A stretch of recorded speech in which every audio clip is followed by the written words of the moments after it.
Ty Brady here with Brady Insurance Marketing and the Ty Brady Way. As a successful entrepreneur myself, I'm passionate in helping other entrepreneurs do the same as they rise from rags to riches and get inspired each week on the stories they tell here at the Ty Brady Way.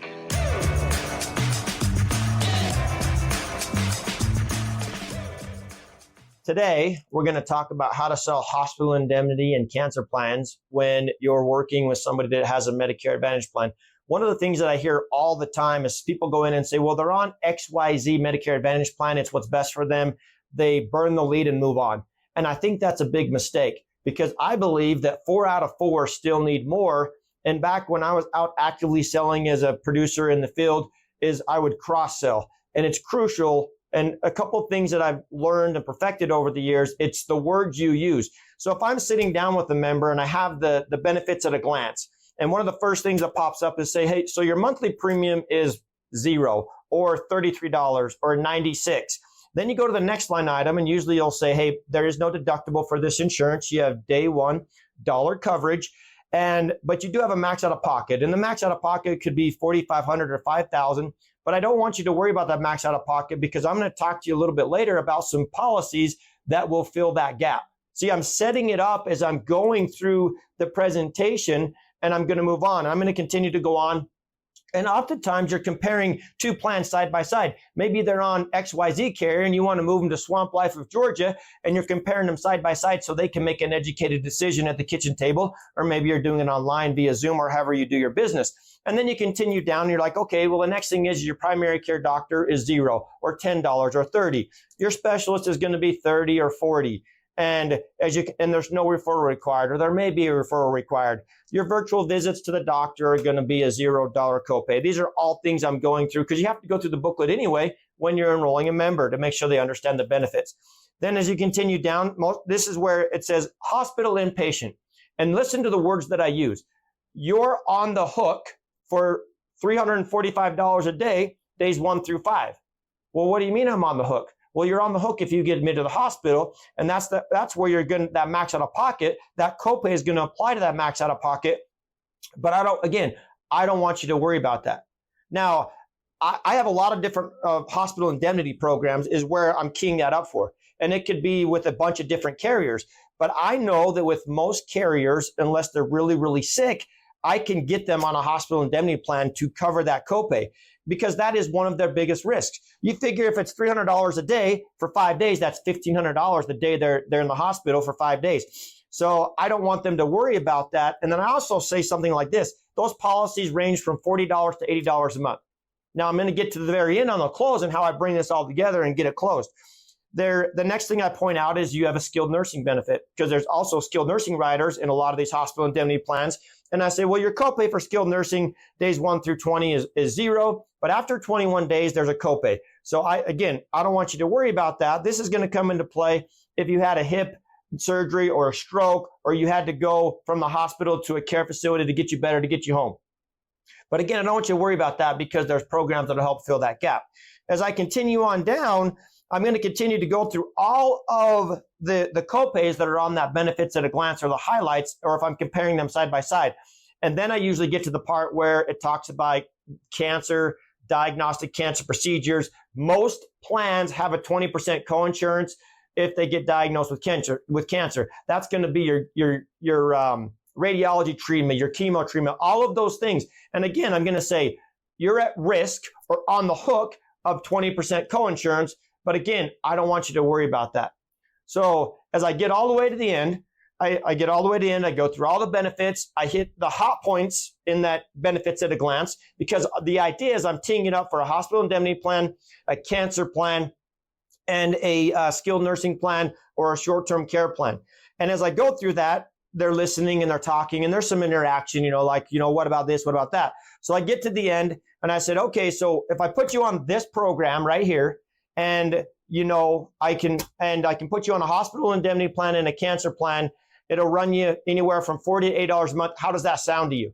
Now, I committed them to a range of dollars because I don't like to sit down personally and run a benefit and be like, hey, it's going to cost you this. If I know I haven't committed for $80, then I'm going to go run a quote and oftentimes what I'll do is I'll open up the guidebook or the questions and say, start asking the health questions. So I want to know if they even qualify.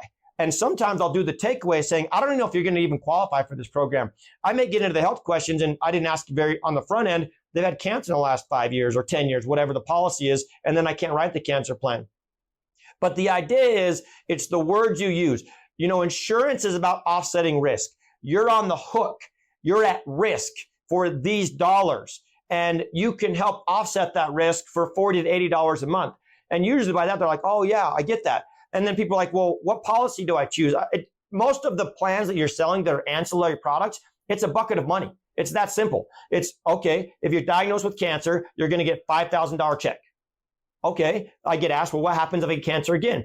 Well, a lot of the programs that we have, they're reoccurring. So meaning after 5 years, it resets to the $5,000 again, because we know that they're 80% more likely to be diagnosed with another form of cancer if they've been diagnosed with cancer before.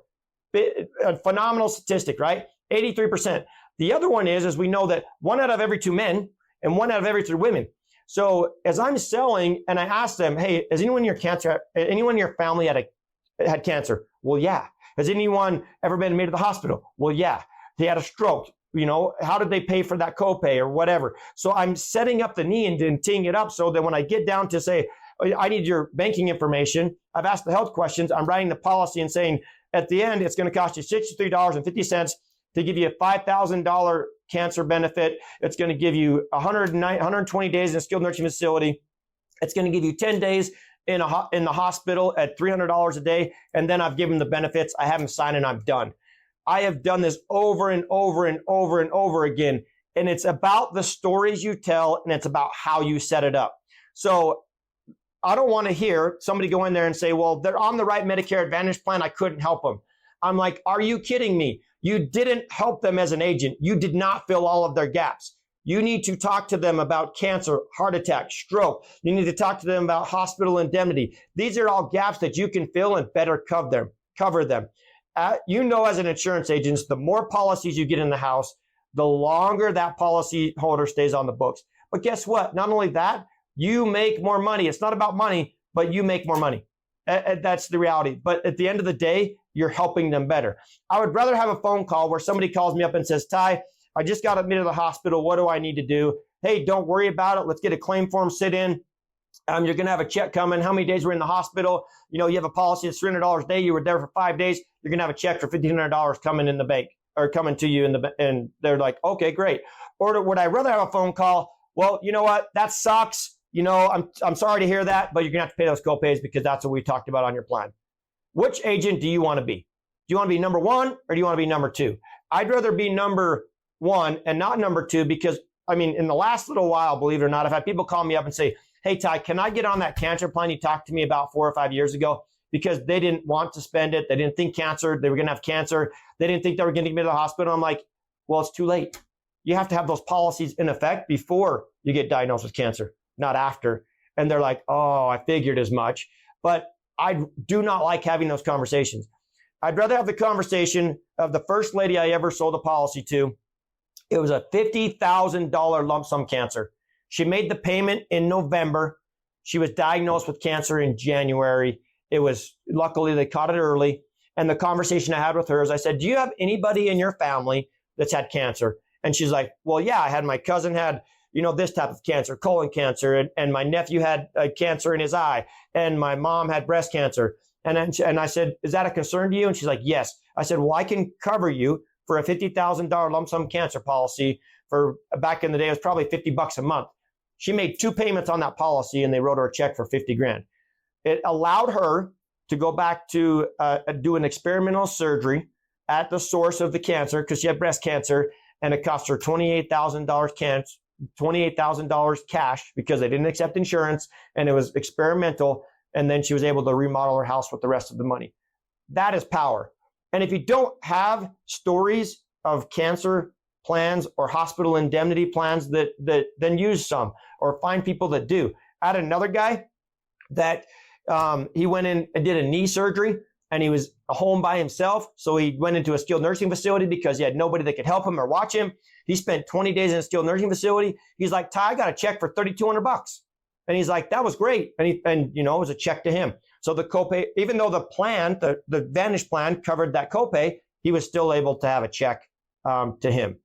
And then the last thing, so you've got hospital indemnity, cancer, heart attack, stroke. They get diagnosed with a stroke or a heart attack, they're going to get a bucket of money. They're really easy policies to sell. What I would encourage you to do is make a commitment today to bring it up. And I will make you a promise that if you bring it up to the next 10 people you meet with at the kitchen table or on the phone, 7 out of those 10 people will buy just by bringing it up. I promise you, it's that easy. You're going to help the consumer. You're going to help yourself, and you're not going to be telling yourself, there's nothing I could do to help them. You can help them. Make them a policyholder. Cover them against the risks. We're insurance agents. Our job is to protect consumers against risk. That's the definition of insurance. And as I like to say, do your job. Do your job. Just bring it up. It's not a hard conversation, but it's oftentimes when I ask agents if they bring it up, they're like, no, I'm going to go back. Are you kidding me? You're going to go back? You never do. The be back bus never goes back, right? Make the decision today to bring it up, to sell cancer, heart attack, stroke, hospital indemnity, all of those programs. You'll be a better agent. Your consumers will love you, and you'll have fun doing it. Thank you. Thank you for listening to another episode of the Ty Brady Way. As always, share, like, and subscribe. Go to Instagram at ty.r.brady. And as always, love hearing from you. And let me know what you want to learn on the show or what you'd like me to bring up on the show. Thanks. You can find the Ty Brady Way on Instagram as well as Facebook. To stay connected with giveaways and Ty himself, go ahead and follow at ty.r.brady on Instagram as well as Facebook. This podcast was recorded, edited, and produced by Whitney Face Media Marketing. And the theme music is an excerpt from Hot Chicken of the Woods by Isaac Joel.